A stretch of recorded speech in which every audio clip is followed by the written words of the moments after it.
네, 이번 한 주 뉴스를 깊이 있게 내다보는 시간입니다. 정치예보관 이종근 시사평론가와 함께하겠습니다. 어서 오세요. 네, 안녕하십니까. 네, 이번 주에 정치권 기상도부터 한번 짚어보고 시작하겠습니다.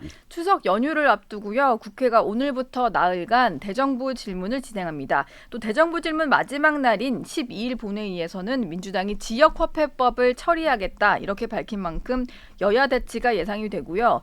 또 문재인 전 대통령을 수사하고 있는 검찰에서 전사위 특혜 채용 의혹과 관련해서 전직 청와대 행정관에 대한 공판전 증인 신문을 진행합니다.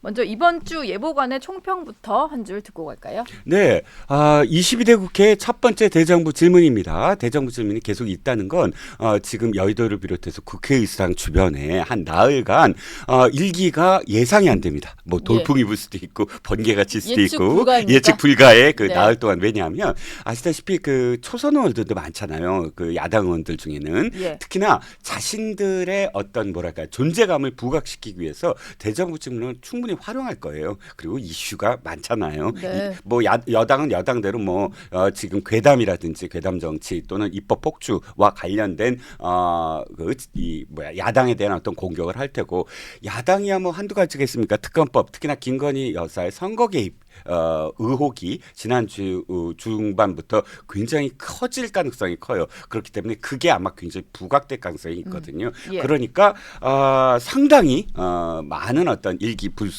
그러니까 뭐 구름이 끼었다가 뭐 번개가 쳤다가 돌풍이 불었다가 한 나흘 동안 계속 그럴 테고요. 서초동 쪽 날씨는 아마 월요일 오늘이 굉장히 좀 이렇게 주목이 됩니다. 왜냐하면 좀 더 나중에 또 자세히 말씀드리겠지만 문재인 전 대통령의 뇌물죄, 뭐 제3자 뇌물죄가 될지는 아직 모르지만 뇌물죄 재판의 예고편이 열려요. 공판전 증인신문이란 건 실제로 재판이 열리는 것을 담보로 해서 증인신문을 하거든요.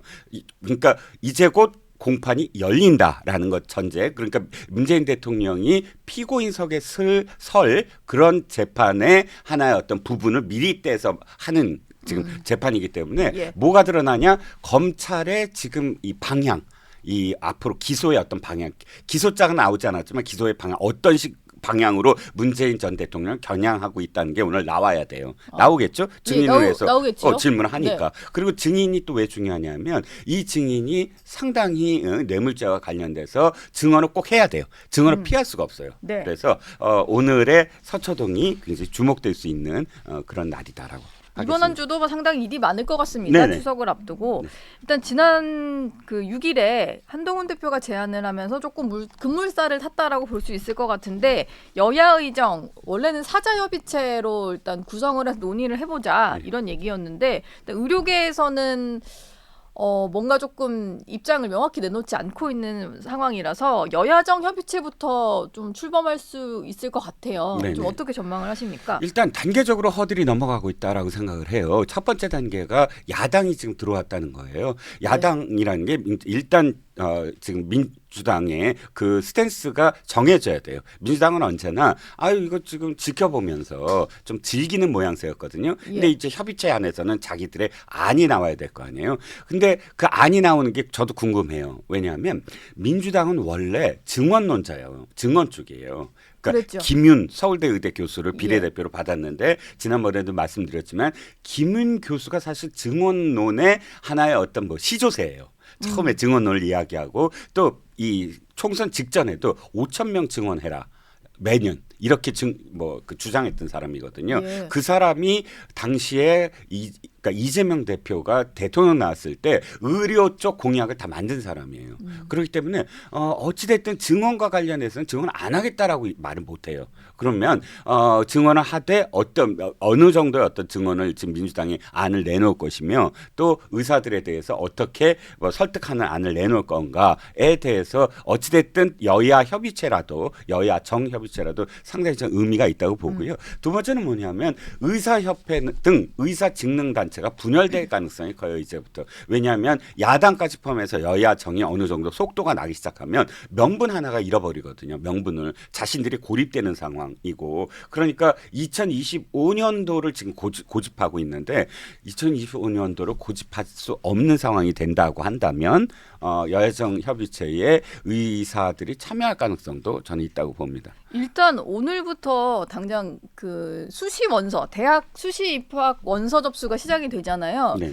그렇게 되면 이제 의대를 갈 사람들도 오늘부터는 원서를 내고 내가 의대 입시를 준비를 하게 되는 건데 그런 사람들까지 다 백지화를 할 수 없으니까 그렇습니다. 당연히 이게 2025학년도 증원부터 백지화해야 된다. 이건 의료계 이런 주장은 받아들여지지 않을 것 같고 네. 말씀하신 거는 의사 단체들 내부에서도 조금 이제 의견이 엇갈리면서 당장 여기 협의체에 참여하자. 네. 뭐 이런 목소리가 나올 수 있다. 이런 말씀이신 그렇죠. 거죠? 의사 직능 단체가 5개예요. 5개 중에 가장 강경한 게 전공의하고 지금 의사협회거든요. 특히 이제 의사협회가 뭐 단식까지 하고 지금 의사협회 회장이 완전히 정말 강경론자인데 그 이외에도 의사와 관련된 직능 단체는 많아요. 나머지 많죠. 3개가 예. 있는데 교수 단체도 있고. 교수 단체도 있고 대학 교수 단체도 있고 그러니까 대학 의대 교수 단체에서 전공의들을 설득할 수 있는 명분이 뭐냐 그걸 명분을 달라였거든요. 물밑에서 제가 협상을 좀 얘기를 들어봤는데 실제로 그 지금 이뇨환 최고위원이라든지 혹은 원외에 있는 의사 출신의 당협위원장이라든지 모두 다 일단 이 사람들이 낸 안이 2025년도는 어쩔 수 없지만 2026년도에 유예를 해달라 해서 한동훈 지금 대표가 직접 안을 냈는데 그들이 그렇게 한 건 의사들이 그렇게만 해준다면 우리가 설득하겠다라는 그런 목소리를 그들한테 전달한 거거든요. 예. 그렇기 때문에 충분히 저는 의사들 내부에서 이건 어쩔 수 없다. 우리가 이건 받아들이자라는 목소리가 나올 수 있다고 봅니다.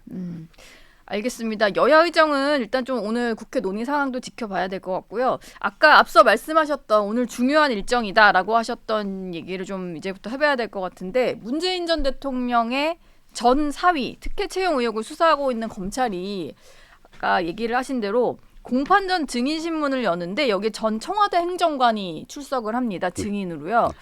근데 이 사람이 했던 업무가 대통령의 친인척 관리 업무를 맡았던 인물이더라고요. 네, 그렇죠. 이 공판전 증인신문 자체에서도 상당히 많은 얘기가 좀 나올 것 같아요. 그렇죠. 그러니까 이 공판전 증인 신문에서는 아까도 말씀드렸지만 재판이 시작되지도 않았는데 이 청와대 행정관 신모 씨가 2번이나 진술을 그러니까 그 소환을 거부한 거예요. 그러니까 검찰이 지금 재판부에 이렇게 해서 공판하기에 앞서서 증인 신문부터 해야 된다라고 예. 해서 받아들인 거거든요. 네. 받아들인다는 건 어느 정도 재판부가 이 사람의 증인이 전체적인 혐의에서 굉장히 큰 부분을 차지한다라고 인정한 거예요. 그럼 뭐가 지금 가장 중심이 되냐면 행정관이 누구한테 보고를 했다예요.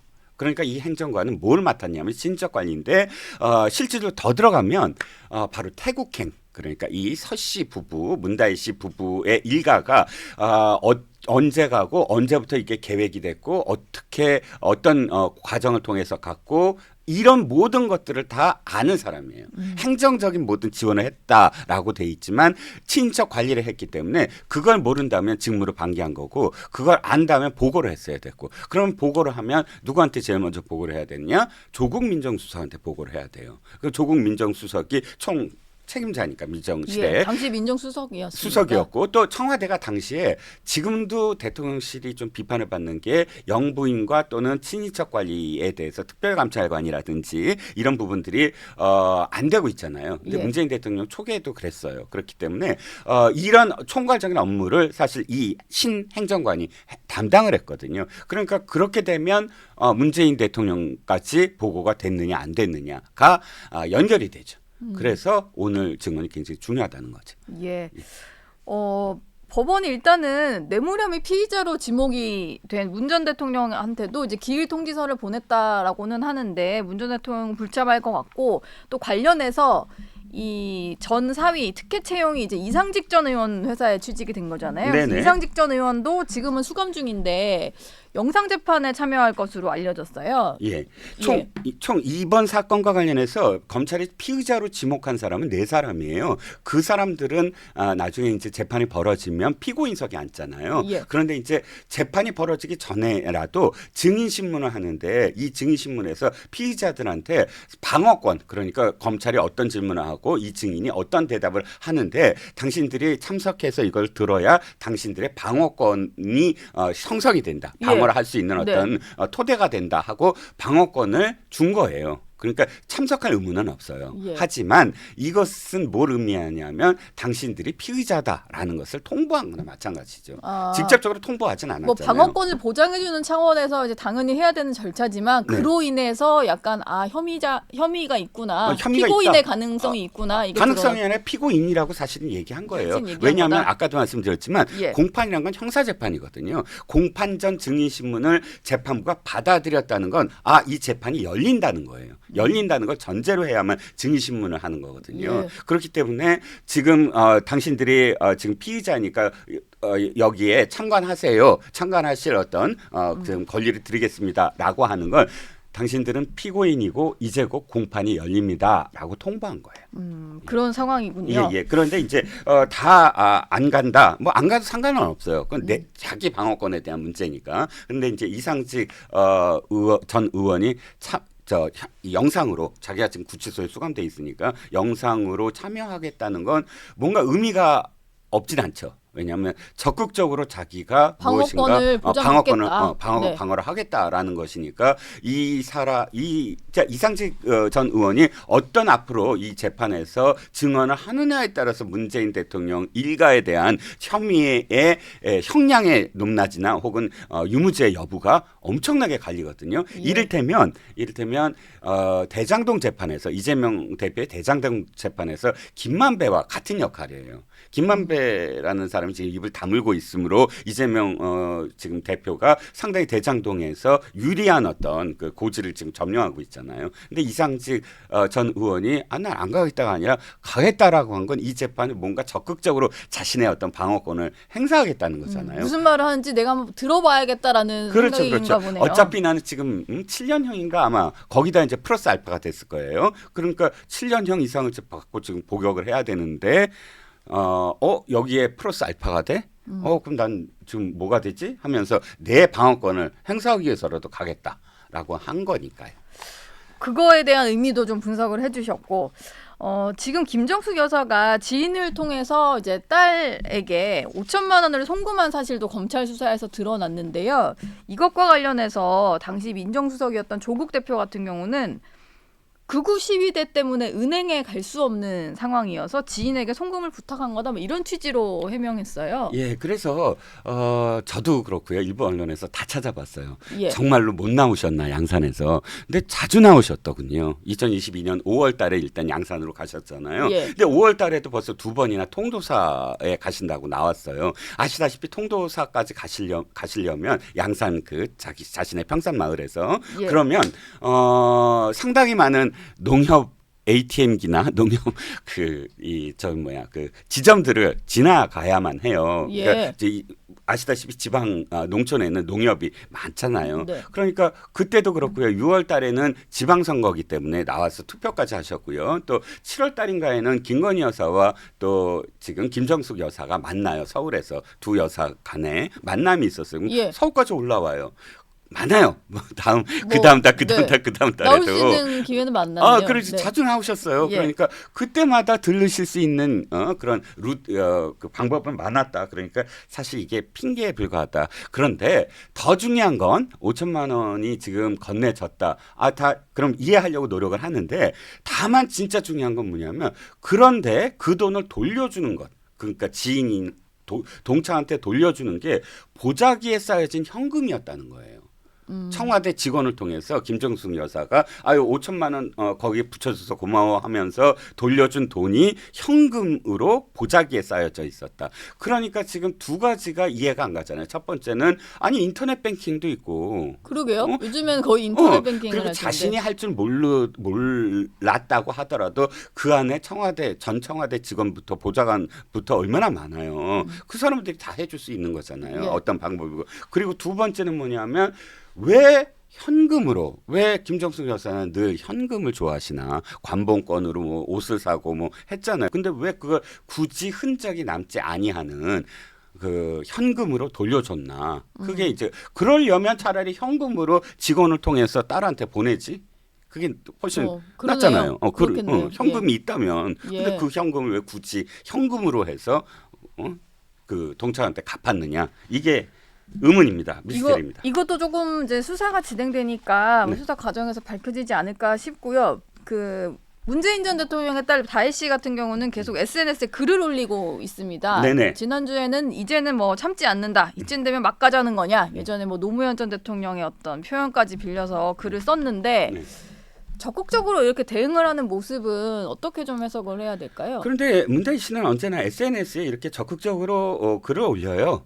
뭐 그러니까 참지 왔었네요. 못하겠다는 거는 이번이 네. 세 번째예요. 제가 보니까 네. 첫 번째는 2022년에 7월 달에 이제 참고 참았는데 더 이상 참을 수 없다. 뭐 시위대 얘기했어요. 그때는. 퇴임 그래서, 이후에. 퇴임 네. 이후에. 그래서 그때 좀 못 잡겠다 얘기를 했고 가깝게는 5월 17일 지난 5월 17일에도 SNS에 참을 일자 3개를 썼어요.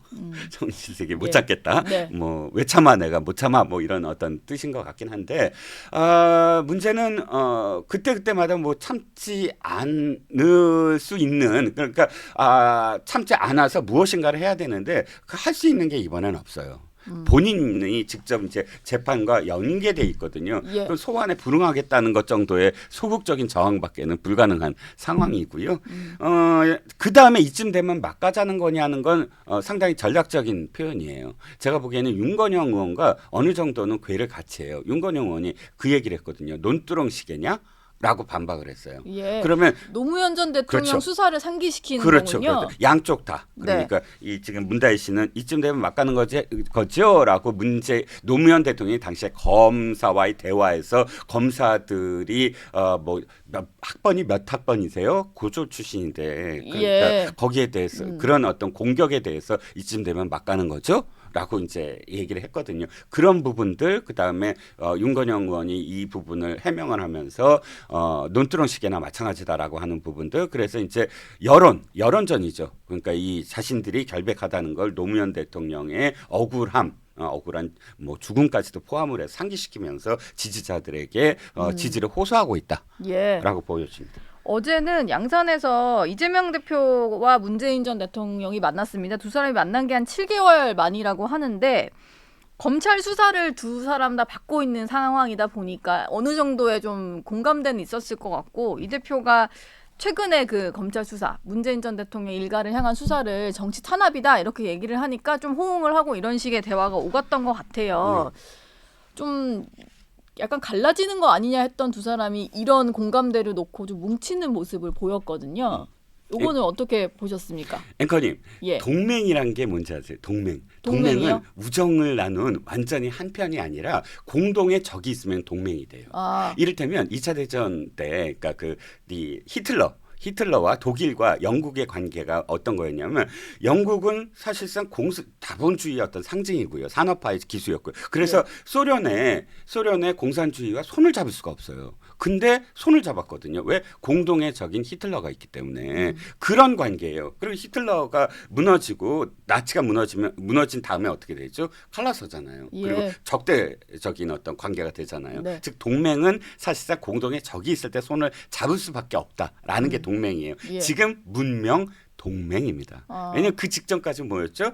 문명 충돌이었어요. 네. 그랬죠. 그러니까 처음에는 맨 처음 시작된 말이 명문정당부터 시작해요. 예. 2월 달에. 예. 그러니까 똑같이 이재명 대표가 양산에 찾아갔을 때 우린 명문정당입니다. 그건 공천을 앞두고 예. 함께 공천을 잘해보자라는 어떤 당부를 문재인 대통령이 했는데 사실 그걸 배반한 쪽이 이재명 대표였죠. 공천 때 임혁백 공관위원장 입을 통해서 윤석열 정권의 탄생에 기여한 사람들은 용퇴해라.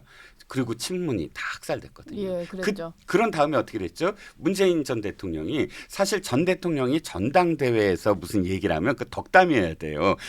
내가 나온 정당이 이렇게 축제를 벌이고 있다. 이렇게 예. 덕담이 돼야 되는데 뭐라고 했냐면 이렇게 편협한 그러니까 확장성 없는 그런 편협한 배제 정치는 단호히 배격해야 된다.